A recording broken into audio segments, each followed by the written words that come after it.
नमस्कार मित्रों, मैं पटेकर विश्वनाथ चंद्रकांत, महात्मा फुले कला विज्ञान वाणिज्य महाविद्यालय पनवेल हिंदी विभाग। आज हम पुष्प की अभिलाषा, ये जो कविता है उस कविता के संदर्भ में हम देखेंगे, जिसके लेखक है माखनलाल चतुर्वेदी।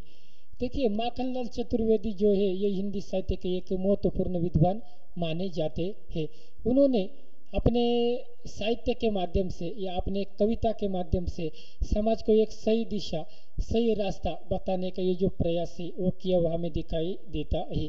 अन्य विद्वानों के साथ साथ माखनलाल चतुर्वेदी, इन्होंने भी राष्ट्रहित, देश हित या इस विश्व के लिए जो कविता है उस कविताओं के माध्यम से देश के प्रति अपना प्रेम, देश के प्रति अपना त्याग एवं राष्ट्र के प्रति अपना सर्वस्व न्योछावर करने का ये जो प्रयास है उस कविता के माध्यम से किया हुआ हमें दिखाई देता है।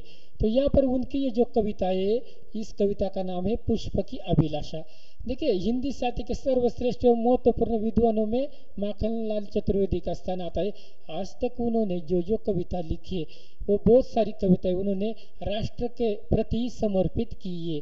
हिंदी साहित्य में या हिंदी विधाओं में जितनी सारी उनकी कविताएं हैं वो देश हित को लेकर ही उन्होंने लिखी है, इसलिए उनका स्थान अन्य कवियों के साथ साथ आज भी ऊपर एवं महत्वपूर्ण माना जाता है। तो देखिए, उसी में से उनकी ये जो कविता है पुष्प की अभिलाषा, इस कविता के माध्यम से भी उन्होंने राष्ट्रहित एवं देश प्रेम ये जो है वो बताने का प्रयास किया, वो हमें दिखाई देता है।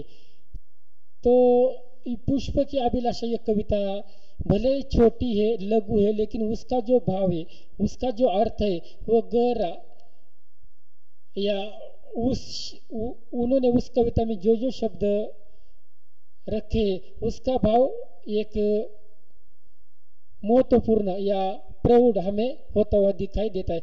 हर शब्द का एक एक अलग तरह का अर्थ निकलता हुआ हमें यहाँ पर दिखाई देता है। ये जो कविता है पुष्प की अभिलाषा, इस कविता के माध्यम से कवि ने एक छोटा सा जो पुष्प है वो पूरे बगीचे में है और उस बगीचे में जो माली है जो उसे पानी डालने आता है, तो वो जो माली है उस माली से पुष्प कहता है, जब माली उसे पूछता है कि तेरी अंतिम इच्छा क्या है, तो पुष्प कहता है कि मेरी जो अंतिम इच्छा है वो इस सम्राटों के शव के नीचे मैं अपना सर्वस्व त्याग देना चाहता हूँ। तो इसी तरह से ये जो कविता है, कवि ने एक छोटे से पुष्प के माध्यम से, छोटे से फूल के माध्यम से उसका जो सर्वस्व है, उसका जो त्याग है वो बताने का यहाँ पर प्रयास किया है। भले कविता लघु हो, छोटी हो, लेकिन उसका जो भावार्थ है, उसका जो संदर्भ है वो यहाँ पर यथार्थ एवं महत्वपूर्ण माना जाता है। तो देखिए, यहाँ पर अगर हम देखेंगे तो कुछ पंक्तियों के माध्यम से उन्होंने अपना ये जो अर्थ है वो दिखाने का प्रयास किया है। देखिए, एक छोटा सा पुष्प जो है वो माली से विनती करता है। जब माली पूछता है कि तेरी इच्छा क्या है, तू कहाँ जाना चाहता है या कहाँ अपना सर्वस्व त्याग देना चाहता है, तब पुष्प कहता है कि, तो पुष्प क्या करता है, कहता है कि चाह नहीं मैं सुरबाला के गहनों में गुंथा जाऊं। छोटा सा पुष्प है और कवि माली से कहता है कि वो पुष्प की चाह नहीं मैं सुरबाला के गहनों में गुंथा जाऊं, बिल्कुल मेरी ये इच्छा नहीं है। पुष्प कहता है, फूल कहता है कि मैं किसी नारी, किसी सुंदर स्त्री या किसी औरत के बालों में गूंद कर अपना आपको सर्वश्रेष्ठ समझू या अपने आप को सर्वोच्च समझू। चाह नहीं, ये मेरी चाह नहीं है, मेरी इच्छा नहीं है कि मैं सूर्यबाला के गहनों में गुंथा जाऊं या उसमें ही मेरा सर्वत्व या उसमें मेरा स्थान जो है वो और भी बढ़ेगा, या मैं उसके बालों में अगर मुझे रखा जाते तो मैं अपने आप को सर्वश्रेष्ठ सिद्ध करूंगा, यह मेरी इच्छा नहीं है।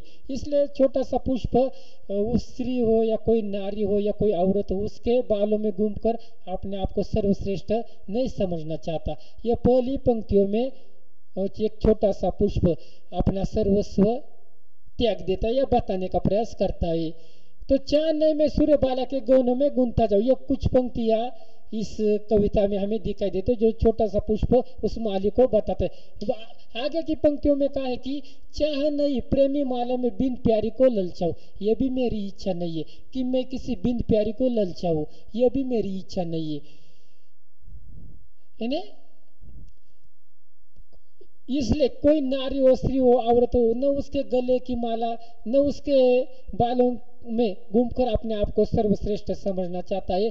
न मैं प्रेमी माला में बिन प्यारी को ललचाऊं। दो नायक नायिका है, दो प्रेमी व्यक्ति है, नायक नायिका हो या दो प्रेमी व्यक्ति हो, उनकी गले की माला भी वो बनना नहीं चाहता, या जिसके कारण उनका ये जो प्रेम है ये सर्वश्रेष्ठ सिद्ध होगा, ये भी वो नहीं चाहता।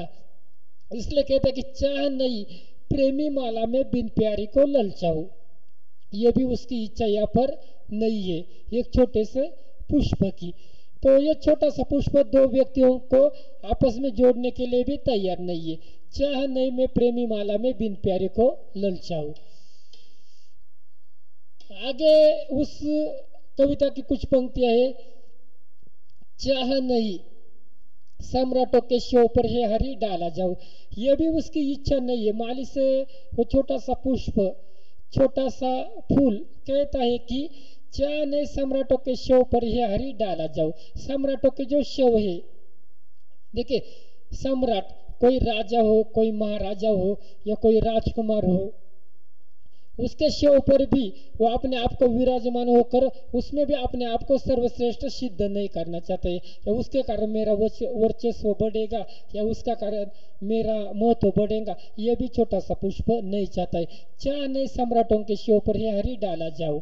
देखिए एक छोटा सा पुष्प इस तरह से अपने अंदर की जो बात है, भले कल्पना हो, भले काल्पनिकता हो, लेकिन इस छोटे से पुष्प के माध्यम से माखनलाल चतुर्वेदी ने राष्ट्रीयता जो है, देश प्रेम जो है, उसको प्रखर मात्रा में अभिव्यक्त करने का प्रयास इस कविता के माध्यम से किया है।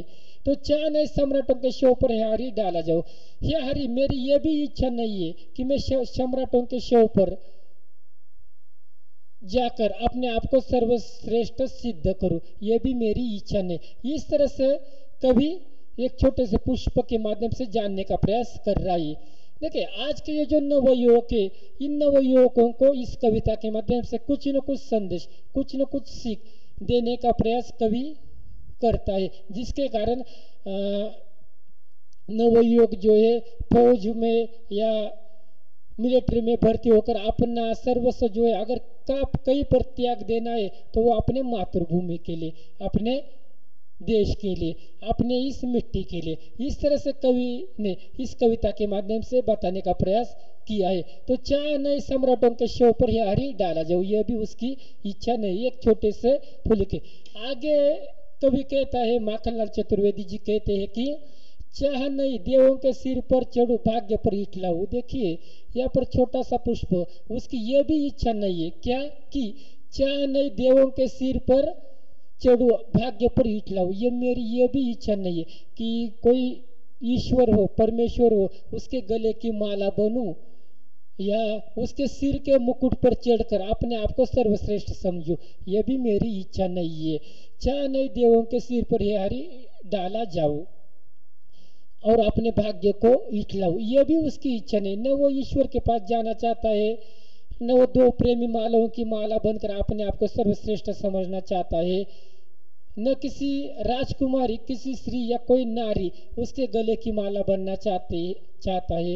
इस तरह से एक छोटा सा पुष्प हमारे नौजवानों को यही संदेश देने का प्रयास किया कि हमें अगर कहीं पर महत्वपूर्ण अपना स्थान निभाना है तो वो क्या करना है, इस कविता के माध्यम से, इस पुष्प के माध्यम से कोई ना कोई सीख, कोई ना कोई संदेश हमें लेना है। तो चाह नहीं देवों के सिर पर चढ़ो भाग्य पर इठलाओ, इस तरह से पूरी तरह से त्याग या पूरी तरह से समर्पण इस कविता में इस छोटे से पुष्प ने किया है।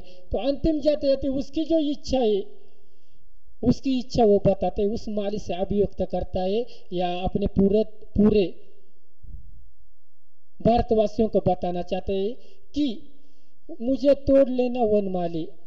एक छोटा सा पुष्प वनमाली से विनती करता है, वनमाली से नम्रता से कहता है कि हे माली मुझे तोड़ लेना वनमाली, उस पद पर देना तुम फेंक। क्या कहते हैं, मुझे तोड़ लेना वनमाली, उस पद पर देना तुम फेंक। देखिए एक छोटा सा पुष्प अंत में जाते जाते माली से कहता है, जब तोड़ने के लिए माली उसके पास आता है अंतिम समय में, तो छोटा सा पुष्प अपने मन के अपने हृदय के अंतर्गत जो भाव है उसे अभिव्यक्त करते हुए कहता है कि मुझे तोड़ लेना वनमाली, उस पद पर देना तुम फेंक। किस पद पर? मातृभूमि पर शीश चढ़ाने, जिस पद पर जावे वीराने। ऐसे बहुत सारे वीर जो है इस मातृभूमि की रक्षा करने के लिए, इस मातृभूमि के लिए अपना सर्वस्व त्यागने के लिए, जो सैनिक है, जो फौजी है, जिस रास्ते से गुजरते उस रास्ते पर मैं अपना सर्वस्व त्यागना चाहता हूँ, उसके पैरों तले मैं कुचलना चाहता हूँ। इसलिए मातृभूमि पर शीश चढ़ाने, जिस पद पर जावे वीराने। इस तरह से तो ये जो कविता है ये यहाँ पर महत्वपूर्ण मानी जाती है कि मातृभूमि पर शीश चढ़ाने, जिस पद पर जावे वीराने। अगर फूल की अंतिम कोई इच्छा है तो वो यही है कि मैं उस मातृभूमि ये जो रास्ता है उस रास्ते में अपना सर्वस्व त्याग देना चाहता हूँ। जिस रास्ते से ये नौजवान गुजरने वाले उसके पैरों तले मैं अपना सर्वस्व त्याग देना चाहता हूँ, उसके पैरों तले मैं अपने आप को समर्पित करना चाहता हूँ, नाम शेष करना चाहता हूँ। इस तरह से भले कल्पना हो, इस कविता के माध्यम से लेखक ने हमारे ये जो नौजवान है, देश में काम करते ये जो नवयुवक है, उनको यही संदेश दिया है कि नवयुवकों में फौज में भर्ती होना चाहिए, या अपना अगर सर्वस्व कहीं पर त्यागना है तो वो हमारे देश के लिए, हमारे राष्ट्र के लिए हमें अपना सर्वस्व त्यागना चाहिए। इस तरह का संदेश कवि ने इस छोटी सी कविता, ये लघु कविता पुष्प की अभिलाषा, इस कविता के माध्यम से किया हुआ हमें दिखाई देते। तो इस तरह से हिंदी के श्रेष्ठ एवं महत्वपूर्ण साहित्यकार माखनलाल चतुर्वेदी, इनकी एक कविता थी पुष्प की अभिलाषा, जिसके माध्यम से हमें एक छोटा सा पुष्प हम सभी को एक अच्छी तरह से संदेश देने का ये जो प्रयास है एक किया हुआ हमें दिखाई देता है।